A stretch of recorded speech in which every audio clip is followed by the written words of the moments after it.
The rain had been falling since morning, tapping against the windows with a rhythm both steady and restless. -1-year-old Yvonne sat cross-legged on the floor of his grandparents' apartment, surrounded by half-open drawers, old boxes, and scattered newspapers. He had been told to help his grandmother clean out the storage chest, a massive, dark oak cabinet that seemed older than anyone in the family. At first, the task was boring. Most of what he pulled out was junk, yellowed receipts, cracked china, buttons that had long lost their pairs. But then, as his small hand brushed against the back of the drawer, his fingers caught on something stiff and smooth. He tugged gently and pulled out a photograph. It was black and white, the edges frayed, the paper thin. The image itself was slightly faded, but still clear enough. A young man in a military uniform, standing tall with his arm around another soldier. The first face Yvonne recognized instantly. It was his grandfather, only much younger, his expression fierce and determined. But the man beside him was a stranger. Yvonne tilted the photo in the light, as if the angles might reveal more. Who was the other man? Why had his grandfather, who rarely spoke of the past, kept this picture hidden away? "Babushka," Yvonne called, his voice echoing down the hall. His grandmother shuffled into the room, wiping her hands on her apron. Her grey hair was tied back, her face lined with years of worrying and laughter. "What is it, Vanya? Did you find more old receipts?" "No," Yvonne said quickly, holding up the photograph like a treasure. "Look." Her eyes fell on the image. For a moment, she froze. The color drained from her cheeks, and her lips parted as though to speak, but no words came. "Who is it?" Yvonne asked, excitement rising in his chest. He had always been curious about his grandfather's life, about the war stories never told. Maybe now he would finally learn something new. His grandmother sat slowly on the edge of the couch, taking the photograph from his hand. She held it gently, almost reverently, her thumb brushing over the faded edges. For a long time, she said nothing. Yvonne fidgeted, unable to bear the silence. "Babushka," he pressed. At last, she sighed, her shoulders sinking under an invisible weight. "That is your dedushka, of course." But the man beside him, that was his best friend. They served together during the war. His best friend. Yvonne leaned closer, eyes wide. "You've never heard about him? What happened to him?" Her eyes darkened, and she shook her head. "He did not come back." Ivan's heart skipped. He looked again at the smiling stranger in uniform, standing so proudly next to his grandfather. It was hard to imagine that this man, so alive in the photograph, had never returned home. "Grandpa never told me," Yvonne whispered. "Your dedushka didn't like to speak of the war," his grandmother said softly. "Too much pain, too many ghosts. But this man, he was different. They made a promise, he and your grandfather. If one of them didn't survive, the other would take care of his family. That is the kind of men they were." Yvonne's mouth fell open. The idea struck him like lightning. A promise forged in the darkest of times, one life bound to another even beyond death. And Grandpa kept the promise. His grandmother's eyes glistened. She nodded. All his life. For a moment, the room felt heavier, as though the air itself was filled with the weight of unspoken stories. Yvonne stared at the photograph again, his imagination whirling. Who was this man? Did he have children? Parents? Did his family know that his grandfather had once cared for them? "Babushka," he said suddenly, his voice firm. "I want to know more. I want to know who he was." Her eyes searched his, as though measuring whether he was old enough to carry the truth. Finally, she placed the photograph back into his hands. "Then keep this, Vanya," she said quietly. "But remember, some truths are heavy. Once you start looking, you may not be able to stop." Yvonne clutched the photo to his chest, his heart pounding. He didn't care how heavy the truth was. He wanted to know. Outside, the rain kept falling, washing the streets clean. Inside, a boy held the key to a story that had slept in silence for decades. And with a single photograph, his journey into the past began. The rain lingered through the night and into morning, a soft grey veil over the city. Yvonne woke early with the photograph beside his pillow. He studied it again, the rigid set of his grandfather's jaw, the almost playful tilt of the stranger's smile. One of them he knew only as the quiet old man who smelled of tobacco and pine sap, the other had no name. Not yet. His grandmother was already in the kitchen, stirring porridge at the stove. The radio murmured a weather report. Yvonne sat at the table and placed the photo between the sugar bowl and the salt cellar. I kept thinking about him, he said. About both of them? His grandmother glanced down and, after a small pause, turned off the flame. She sat opposite him, wiping her hands on a worn dish towel. Your dedushka used to say there are two kinds of memories, she began. Those that warm you, and those that weigh you down. This picture was both. What was his name? Yvonne asked. She folded the towel carefully, as if the name might break if handled roughly. Mikhail Semyonovich Kirov. Everyone called him Misha. Misha, Yvonne repeated, tasting the sound. Where did they meet? In training, she said. 1942. Your grandfather was 20. Misha was 19, from a town near the river Balakliuchi. They were assigned to the same sapper battalion. Your grandfather always said sappers learn trust faster than anyone. One wrong step, and trust decides who breathes. Yvonne traced the scalloped edge of the photograph. Did you ever meet him? Once, she said, before they left for the front. He came to our courtyard with your grandfather. Thin, but strong. Eyes that laughed before his mouth did. He carried a stray cat under his coat because it was snowing, and he said it was bad luck to leave a creature to the cold. She smiled at the memory of small, soft thing, then it faded. He had a little sister, Sasha. Your grandfather talked about her more than Misha did. She's the brave one, Misha would say. She'll run the world if the world lets her. Do we know what happened to her? No. The word was quiet. We never found them after the war. Your grandfather tried. Addresses had changed. People had moved. Some simply disappeared. Yvonne thought of the promise. And the promise they made. They made it the night before they left for the front, she said. Her eyes drifted to the window, where rain pooled along the sill. Your grandfather had just come back from seeing me. He told me later the two of them shared a crust of bread and a cigarette. They talked about home, about what they would do after. Then they made the promise. If one didn't come back, the other would find the family, write to them, send money if needed, whatever was possible. Grandpa kept it, Yvonne said. In the ways he could, she answered. He wrote letters to a last known address. He set aside a part of his pay. When we had enough, he sent parcels, sugar, soap, cloth. Most came back stamped undeliverable. But he kept trying, even after you were born. He never stopped looking for Sasha. Yvonne's pulse quickened. There must be something, records, a letter, anything to help find them now. She hesitated, then rose and crossed to the oak cabinet. From a high shelf, she pulled down a small metal cash box, the kind with a clattering latch. She set it on the table and looked at Yvonne. If you open this, you promise me two things. First, you will be patient with what you find. Second, you will tell me when you plan to go running after ghosts. I promise, Yvonne said, his fingers already itching. Inside, beneath a layer of brittle receipts, lay a stack of envelopes tied with string, a khaki field notebook, a dog tag darkened with time, and a ribbon medal whose red enamel had chipped at the edges. On top of the notebook, tucked like a bookmark, was a slip of paper brown to the color of tea. Yvonne lifted it carefully. A name and address were written in tidy block letters. Kirov, Sasha Alexandra Sovetskaya UL, 14, Balakliuchi CO and R. Kirova, he looked up. This was Sasha's address. Before the evacuation, his grandmother said, your grandfather copied it from a letter Misha received. After the unit moved east, letters took months or never arrived at all. Where is Balakliuchi? A few hours by train, she said.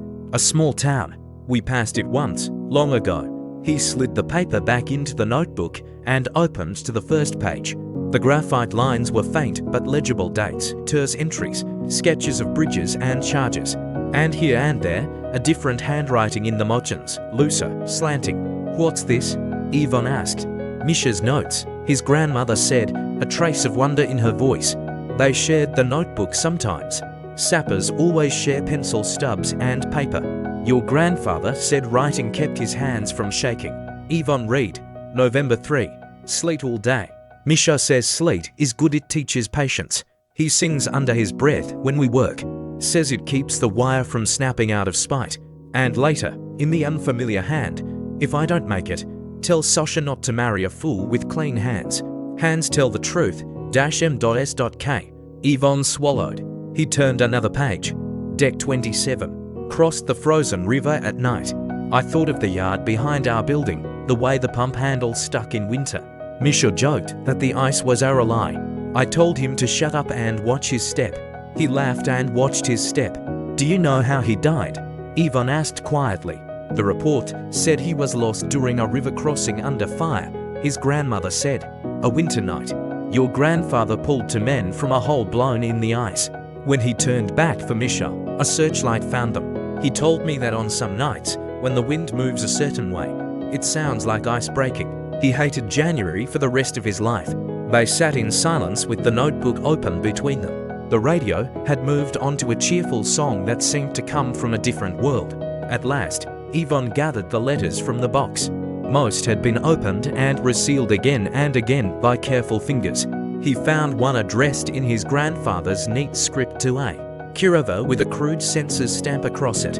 Inside, the paper crackled like dry leaves. The letter was short. Dear Alexandra, I write as a friend of your brother. I promised to write, no matter what. He asked me to tell you that he remembers the apple tree and the way you hid letters in the fence post. He said to tell you not to let the cat sleep on the stove or he'll never do a day's work again. We are alive today. I hope you are somewhere warm. Pavel S. With MSK Ivan blinked. Grandpa's first name was Pavel.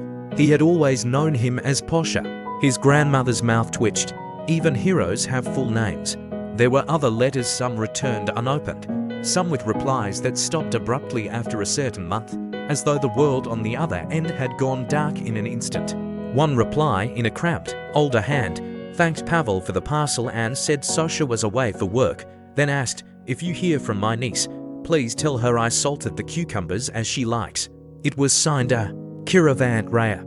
I want to go, Ivan said suddenly, to Belykliuchi, to see if anyone remembers, to check the records. His grandmother's eyes searched his face again. You're 12. I can take the weekend train with Mama, he said quickly. Or you? Or we can call first. There has to be a registry office, a school, a pals club, a palace of culture, she corrected with a half smile. Every town has one. He grinned, then sobered. You said he tried all his life. Maybe he missed something. Maybe the records are digital now. I can search better. She chuckled softly. Better than a man who could fix a bridge under fire. I have the internet. That is a different kind of bridge, she conceded, and then her gaze lowered to the notebook. Would you like to hear how they met? Ivan nodded, and she began. They met in a yard behind the barracks, where young men stamped their feet against the cold and taught each other songs with nonsense syllables to keep their teeth from chattering. Your grandfather had been assigned to inspect detonators. Misha, who had a knack for picking up stray animals and broken things, brought him a fuse with a kink in the wire and asked, very seriously, whether it could be straightened with breadcrumbs and patience.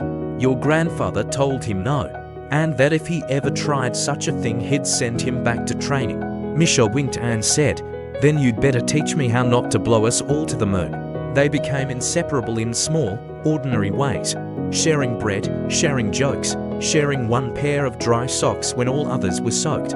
They traded stories like rations, one about a river fair, one about a courtyard with a mulberry tree, one about a teacher who wrote poems on the blackboard and cried when the chalk snapped. When the time came to lay charges under a bridge for the first time, they worked in silence, and afterward they sat on a crate and shared an orange that someone had traded for a nail. Your dedushka never spoke like this to anyone else, she said. He told me pieces after the night terrors, when he couldn't breathe and we sat by the window until dawn. I keep them here, she tapped her temple, and here. She placed her palm on the notebook. Tell me all of it, Ivan said softly. All of it is too much for one morning, she said. But I can tell you this, he believed that keeping a promise is a way of keeping a person alive. Every parcel he mailed, every letter he wrote to addresses that no longer existed, was a way to say, you are not gone while I remember you. Ivan shut the box gently and drew the notebook closer. On the next page, in Misha's hand, a single line read, if we get home, I'll plant an apple tree and name it January, so it has something to do besides hurt. What if Sasha planted one? Ivan asked. What if she's still somewhere? Maybe she named it something else. His grandmother reached across and squeezed his fingers. Then perhaps it is time to look again. They made a list on scrap paper. Call Belykliuchi Registry, search school archives, check wartime evacuation, lists, look for Aunt Raya, ask at the Palace of Culture, visit the cemetery. Each item felt like a rung on a ladder reaching into fog. By afternoon, the rain weakened to a mist, and the city smelled of wet stone and dill from a market stall across the street. Yvonne tucked the photograph into a plastic sleeve, slid the address slip into his pocket, and slipped the dog-tagged chain over his head. It was heavy and cold against his skin, the stamped letters shallow but firm, P.S. 1942 on one side, the unit code on the other. "Leave the tag with me when you sleep," his grandmother said, wagging a finger. "You'll dream of ice if you keep it on." "I don't mind dreams," he said. She gave him a look that said he would mind these, but she let it be. As evening fell, his mother arrived to pick him up. Yvonne hesitated at the door. "Mama, can we go somewhere this weekend?" "Where?" "A small town. Belakliuchi." His mother glanced at his grandmother, who gave a slow nod. "We can talk about it," she said, though her tone softened it into a promise. That night, in his own room, Yvonne lay awake with the photograph propped on his desk. The city had gone quiet somewhere on the next block. A neon sign buzzed with tired light. He opened the notebook again and read until the words blurred. "Watch your step. Share your bread. Keep your promise." When he finally slept, he dreamed of a river black under a white sky, of two figures crossing the ice with a rope between them, and of an apple tree in a courtyard. Bare branches etched against a window where a little girl tucked a letter into a crack in the frame. He woke before dawn with a single thought: begin. Outside, the rain had stopped. The street looked scrubbed and new. He dressed quickly, slid the address into his pocket, and went to the kitchen where his grandmother was already steeping tea. "Good," she said without turning. "You're up. How did you know?" "Your dedushka always looked like that when he decided on a thing, half afraid, half on fire." She poured a cup and set it before him. "Well, call the registry at 9, she said. "And if someone answers, we will be polite, and we will ask our questions like we have all the time in the world." "What if no one answers?" She smiled, and in her eyes he saw the same stubbornness that must have once loved a sapper who never gave up on letters that came back unopened. "Then we will call again." Yvonne lifted the tea, the steam fogging his glasses. On the table between them, the photograph lay face up, two young men shoulder to shoulder, unaware that a boy decades later would build a ladder out of their names and climb. "Let's find them," he said. "Yes," his grandmother answered. "Let's." The morning came with a chill, though the calendar insisted it was spring. Yvonne sat at the kitchen table, notebook open, pen poised. His grandmother, wrapped in her shawl, adjusted the rotary phone that stood like an old sentinel on the counter. Its cord was twisted, its body scuffed, but it still worked. "Remember," she said, glancing at him over her glasses, "we ask politely. No rushing, no demanding. Officials don't like to be hurried." Yvonne nodded, though his stomach twisted. He scribbled on the page, questions to ask. Beneath it he had written 3 items: registry of births, deaths for Kirov, Alexandra, any surviving relatives of Kirov, Mikhail Semyonovich, records of wartime evacuation. His grandmother dialed the long string of numbers. The clicks and whirs of the rotary felt impossibly slow. At last, a hollow ring echoed, then a sharp voice answered. "Belakliuchi, municipal office." "This is Moscow calling," his grandmother said smoothly. "My name is Sofia Stepanovna. I'm seeking information about the Kirov family, formerly of Sovetskaya Yelitsa, number 14. There was a pause. Paper shuffled on the other end. The voice asked brusquely, "Purpose of request?" Yvonne leaned closer, heart pounding. "It concerns family history," his grandmother said carefully. "A matter of honoring the memory of those lost in the war." The clerk grunted. "Many records lost, -1 in 57, but some evacuation lists survive." "Name?" "Kirov, Alexandra, known as Sasha. Her brother, Mikhail, perished at the front." Silence. Then, "One moment." Yvonne gripped the table so tightly his knuckles whitened. He imagined a dusty file being pulled from a cabinet, a faded page turned by indifferent fingers. He imagined Misha's name scrawled in pencil, a line beneath it leading to a younger sister's fate. Finally, the clerk returned. "Record, Alexandrias, Kirova, evacuated winter 1942 with group of children. Destination, Kazan Oblast. Further not noted. Guardian listed, Antar, Kirova." Yvonne gasped. She lived. She was evacuated. "Shh," his grandmother whispered, pressing a finger to her lips. Into the phone, she said calmly, "Do you have a continuation marriage?" residence after the war. Not here, the clerk said flatly. You want more? You must write to Kazan Archives. Can you give an address? The clerk rattled it off, then added, but don't expect quick answers. They're buried in papers. Thank you kindly, his grandmother said, and hung up. For a moment, the kitchen was silent. Ivan stared at the notebook, his pulse hammering. She lived, he whispered. Sasha lived. She might have grown up, had a family. She might, his voice cracked. She might still be alive. His grandmother laid a steadying hand on his arm. Easy, Vanya. We don't know yet, but we know more than we did yesterday. He wrote furiously in the notebook. Destination, Kazan. Write to Archives. Then, almost as an afterthought, he added another line. Find Aunt Rhea. Do you think Aunt Rhea survived? He asked. She was older, his grandmother said softly. But perhaps, some people endure longer than we expect. They spent the afternoon drafting a letter to the Archives. His grandmother dictated while Ivan wrote in his neatest hand. To whom it may concern, we are seeking records of Alexandra Shamayanova Kirova. Evacuated from Balai-Kluchi in 1940 till they included every scrap of information they had: Misha's name, the address, the note about Aunt Rhea. Ivan sealed the envelope with trembling fingers.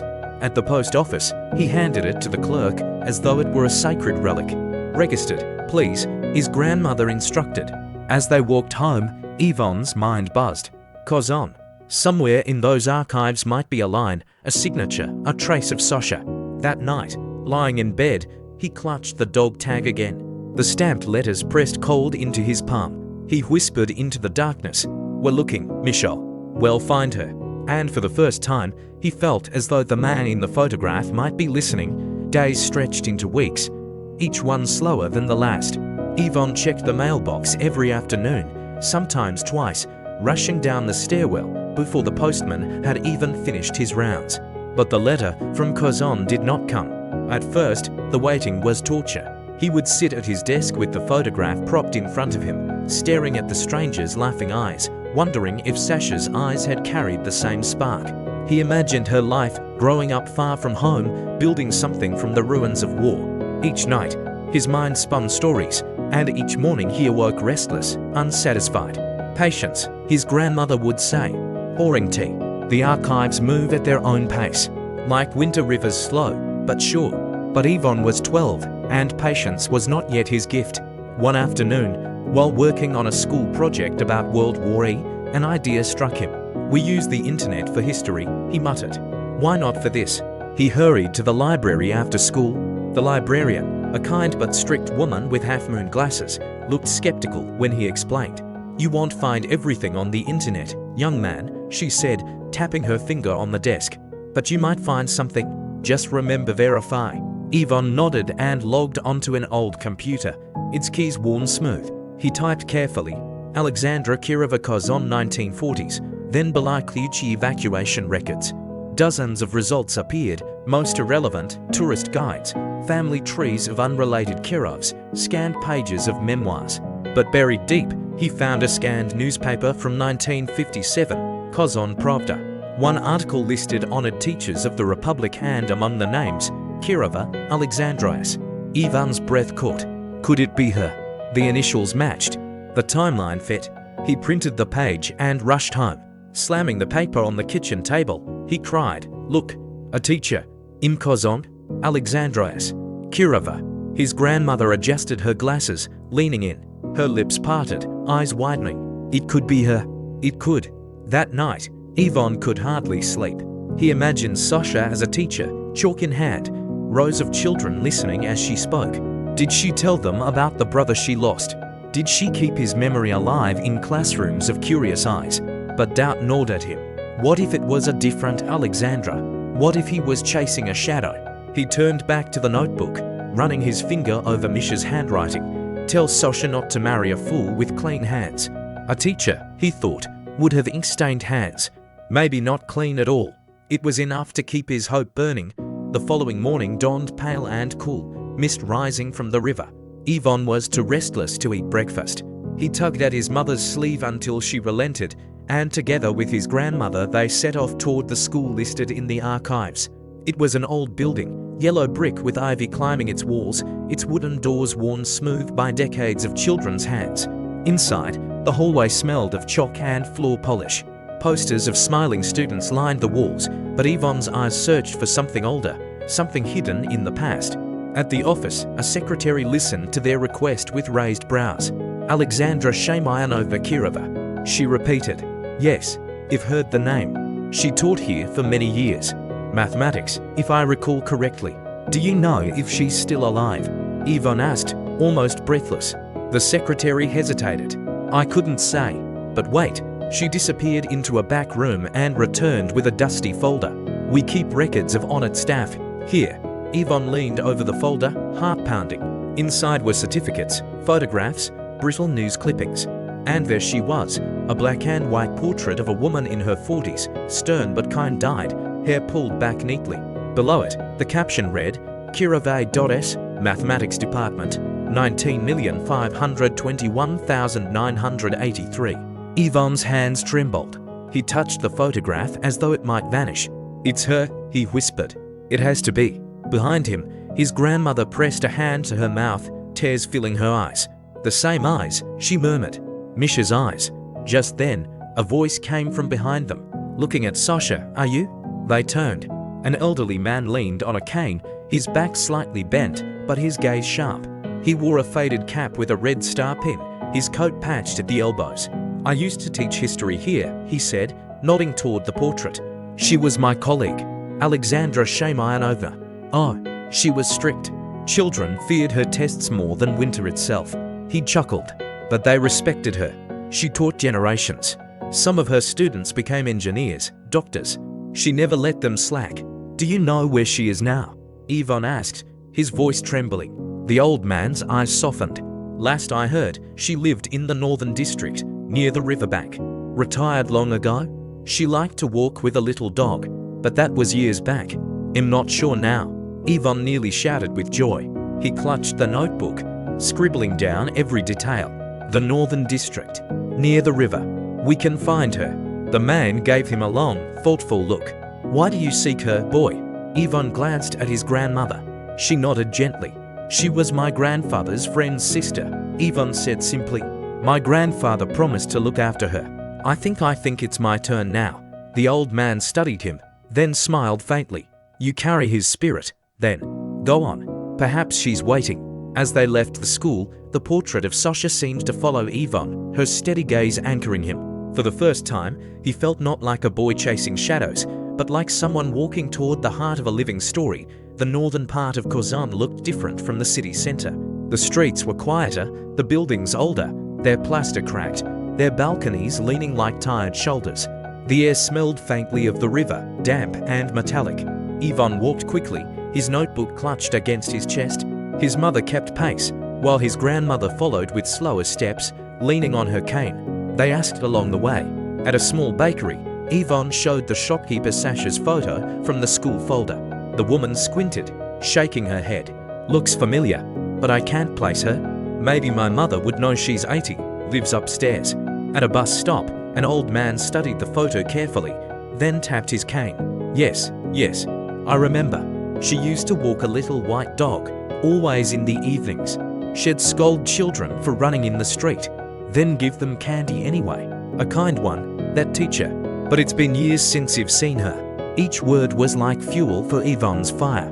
She wasn't just a name in an archive, she was alive in memory, a figure who had touched lives. At last they came to a street by the river where the houses leaned together, their paint faded, gardens overgrown. Yvonne's heart pounded as he read the numbers. 14, 16, 18. Number 18 was a small, two-story house with peeling blue shutters. A lilac bush spilled over the fence, its buds still tight with spring. The gate creaked as Yvonne pushed it open. "Do you think it's here?" he whispered. His grandmother nodded, her eyes bright. "Let's see." They knocked. For a long moment, nothing. Then the door opened a crack, and a woman in her 70s peered out. Her hair was white, her posture stooped, but her gaze was sharp. "Yes?" she asked cautiously. Yvonne's throat went dry. He held up the photo. "Excuse me, do you know this woman?" Alexandra Shamayanova Kirova. The woman's eyes widened. She opened the door wider. Of course I know her. She was my neighbor. But her voice faltered. She passed away. Nearly 10 years ago. The words fell like stones. Yvonne felt the ground tilt. Passed away? He had been too late. Beside him, his grandmother bowed her head, murmuring a prayer under her breath. His mother touched Ivan's shoulder, steadying him. The woman stepped onto the porch. She had no children of her own, but she was not alone. She had former students who visited, brought her food, read to her. And she had family, I think, though she rarely spoke of them. Once, she mentioned a nephew, living far away. Yvonne's heart lurched. A nephew? Then Misha's line continued. The woman shrugged. I can't say for certain, but she often wrote letters. She'd walk to the post office every week, envelopes in hand. Where they went, I don't know.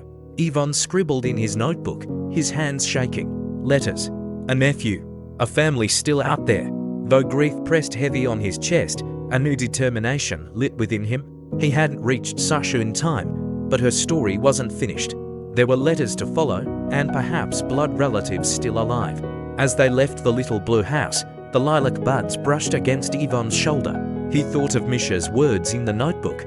If I don't make it, tell Sasha we'll find them. Yvonne whispered to the river breeze. I promised. The news of Sasha's passing weighed on Yvonne like a stone in his chest. All night he tossed in the hotel bed, the photograph under his pillow. In his dreams he saw her, not as an old woman, but as a girl clutching a suitcase, boarding an evacuation train, eyes wide with fear and hope. He woke with tears he couldn't explain. At breakfast, his grandmother watched him quietly. Vanya, she said, her voice gentle, sometimes we search not to find the living, but to understand how they lived. That is also a kind of victory. He nodded, though his throat ached. Later that morning, they returned to the blue house by the river. The neighbor, whose name was Lydia Ivanovna, greeted them at the gate. She carried a wicker basket filled with laundry, her face softened by curiosity. You've come back, she said. I wondered if you would. We want to know more, Yvonne said quickly. About her letters. You said she wrote often. Do you know to whom? Lydia Ivanovna set the basket down and thought. She was private, but sometimes she'd let things slip. She mentioned sending letters to Moscow, to someone younger. A boy, I think, though she called him her sunshine, Solnishko. She never explained who he was, just said he was her hope. A nephew, Yvonne whispered, eyes wide. Maybe Misha had a child. Maybe he could barely finish the thought. Do you know what happened to the letters? His mother asked. The woman shook her head. When she died, her belongings were taken by the school and by some distant relatives who came. They cleared the house, but she hesitated. I remember she kept a box under her bed. She called it her treasure chest. After the funeral, I think it was given to the school. Ivan's heart thudded. A box. Letters. Proof. Which school? His grandmother asked quickly. The same where she taught. They keep mementos of honored teachers. Yvonne's pulse surged. He scribbled in his notebook. Box of letters. School archives. That afternoon, they hurried back to the yellow brick school. The secretary frowned at their persistence, but when Yvonne mentioned the box, her eyes flickered with recognition. Yes, she admitted reluctantly. We keep some of her things in the basement storage. Old books, certificates, photographs. A box, yes, but it's dusty, and no one has touched it in years. Please, Yvonne begged. We need to see it. The secretary sighed but fetched the keys. She led them down a narrow staircase to a room smelling of paper and mildew. Shelves sagged under stacks of folders. In the corner, a wooden chest sat beneath a grey sheet. Ivan's grandmother pulled the cover back. On the lid, faint but visible, were carved letters, a .S.K. Yvonne's hands shook as he opened it. Inside were bundles of papers tied with ribbon, notebooks filled with neat handwriting, and dozens of envelopes. Some yellowed with age, others newer. Many were addressed to Moscow. He lifted one carefully. The handwriting was steady, feminine. To my dear Andrei, his breath caught. She wrote to someone named Andrei. Over and over. They pulled out more letters, flipping through them. Each began the same. My dear Andrei. Some were full of advice about schoolwork. Others described the weather, her garden, her memories. A few spoke of her brother. I still see Misha in the winter sky. Do you ever feel him too? Ivan's grandmother pressed her hand to her lips. It's him, she whispered. It must be Misha's son, or grandson. Yvonne's chest burned with excitement. If we find Andre, we'll find Misha's family. We'll finish the promise. In the dim basement, surrounded by dust and silence, Yvonne felt the story shift. No longer was he chasing shadows. He was holding the thread of a living family, one that stretched from Misha and Sasha all the way to his own hands. The letters smelled faintly of dust and lavender soap. Yvonne spread them across the hotel bed, arranging them in order by postmark. His mother sat beside him, scanning each envelope. His grandmother leaned back in the chair, her eyes sharp despite her weariness. Most envelopes bore a return address, Yelitsa, Moscow, but the numbers varied, as if Andre had moved several times. The latest ones, from the early 2000s, were marked Moscow, Lenina 543. That's our clue, Yvonne said, tapping the page. If he lived there 20 years ago, maybe he or his family still does. His mother frowned. Moscow is enormous. People come and go, but it's a place to start. Yvonne grinned. We'll find him. Back in Moscow a few days later, Yvonne could hardly sit still. The moment they arrived home, he pulled out the city phone directory online and typed in Andrei Kirov. Dozens of results appeared, scattered across different districts. How do we know which one? He muttered. His grandmother pointed to the letters. Check the handwriting. She always wrote the full address. That district must have been his home for many years. Sure enough, the Lenina address belonged to the Arbat district. Yvonne filtered the directory, narrowing it to 3 names, 3 possible Andreis. His heart thudded. 3 doors, 3 chances. The first address led them to a grey apartment block with broken tiles on the facade. An old woman answered, shaking her head. Kirov's moved out long ago. I think the son went abroad. The second was a dead end, a business office with a brass plate that read Kirov Consulting. No trace of Sasha's nephew.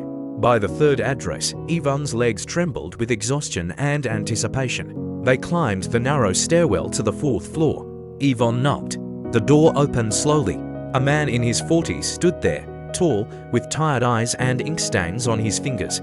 He looked at them warily. Yes. Yvonne's voice caught. Are you Andrei Kirov? The man nodded cautiously. I am. Why? Yvonne held out one of the letters with Sasha's handwriting. Because these were written to you? By Alexandra Shamayanova Kirova. The man's face changed instantly. His eyes widened, his hand trembled as he reached for the envelope. Sasha, he whispered. You have her letters. Yvonne nodded, heart racing. We found them. She was my grandfather's friend's sister. I think we're family. For a long moment, the man just stared at the boy, as if seeing a ghost of the past. Then, with a shaky breath, he stepped aside. Come in, he said. We have much to talk about. The apartment smelled of old books and ink, the faint aroma of strong tea drifting from the kitchen. Stacks of papers covered the table, and books leaned against one another on every surface, as if the walls could not contain them all. Andre motioned for them to sit. His eyes kept flicking back to the envelope in his hand, his thumb brushing over the familiar handwriting. I haven't seen one of these in years, he murmured. After she passed, I thought all her things were gone. But how did you come by them? Yvonne leaned forward eagerly. We went to Kazan, to her school. They kept a box of her things in the basement. Dozens of letters. All to you? Andre closed his eyes briefly, as if steadying himself against a tide of memories. Yes. She wrote to me almost every month. She had no children, but she treated me as if I were her own. She was my anchor. Yvonne's grandmother spoke softly. And how did you know her? She was my great-aunt, Andre said. My grandmother Rhea was her aunt. After the war, my grandmother raised my father.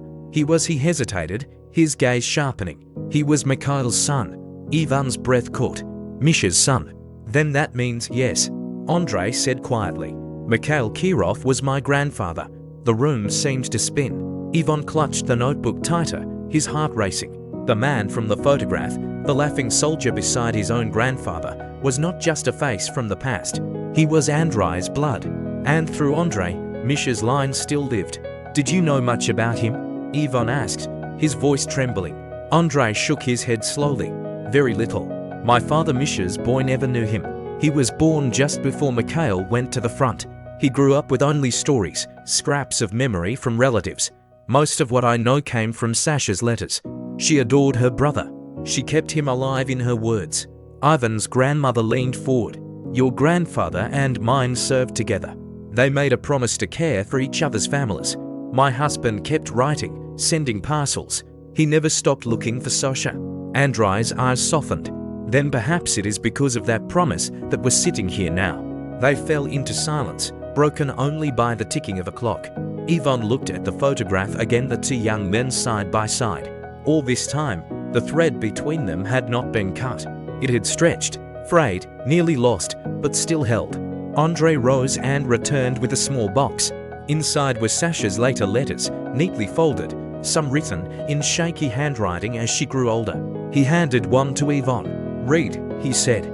Yvonne unfolded it carefully. The words danced across the page. "My dear Andrei, when you feel lost, remember this. We are the sum of promises kept. Your grandfather was taken too soon, but his friend Pavel searched for me all his life. That is proof enough that loyalty survives even the cruelest of wars.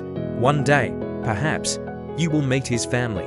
If you do, tell them I never forgot." Yvonne's eyes blurred with tears. He whispered she knew. She hoped for this. Andrei nodded. And now, here we are. For the first time, Yvonne felt the story close, like a circle not ending, but joining. The promise made in the dark of war had finally been fulfilled, decades later, by their grandchildren. The days that followed felt like stepping into a forgotten world. Yvonne and his grandmother visited Andrei's apartment almost every evening. They spread the letters across the table, the air thick with the smell of tea and ink. Andrei brought out notebooks of his own, his father's journals, scraps of family lore. Yvonne carried his grandfather's wartime notebook, the one with Misha's handwriting in the margins. Together, they pieced fragments into a tapestry. "This line," Andrei said one evening, tapping a shaky pencil note in Misha's hand. "Ice has its own voice. It cracks like laughter. My grandmother Raya told me he fell through ice when he was a boy, but laughed as if it were a joke. Even then, he wasn't afraid." Yvonne nodded. "And here is my grandfather's line. The same day, Misha jokes too much at the river. One day it will swallow him." They looked at each other, a strange shiver of recognition passing between them. Ivan's grandmother leaned back in her chair. "Do you see? To hands, to voices, one notebook." They lived side by side. Now, decades later, their grandsons sit together. History repeats, but Kinder. Andrei smiled faintly. "Perhaps. But history also forgets. We must not let that happen." So they began their project. They called it the Brothers' Story, a joint record of Misha and Pavel, of Sasha and Raya, of promises kept. They planned to collect every letter, every photograph, every scrap. On weekends, they visited libraries and archives together. In the dusty reading rooms, Yvonne's eyes widened at faded documents, battalion lists, casualty reports, evacuation rosters. Andrei explained each term, each military abbreviation, guiding him like a patient teacher. At night, Yvonne wrote in his notebook, "We are building a bridge, from them to us." One afternoon, in the military archives, they found a folder with Misha's name. The clerk handed it over reluctantly, the paper brittle with age. Inside was a single report. Private Mikhail S. Kirov, missing in action, January 1943, Volga crossing, presumed dead. But attached was another note, scrawled by a commanding officer. "Last seen assisting comrade Pavel S. Under fire. Brave to the end." Ivan's breath caught. "He was with my grandfather. Until the last." Andrei placed a hand on the boy's shoulder.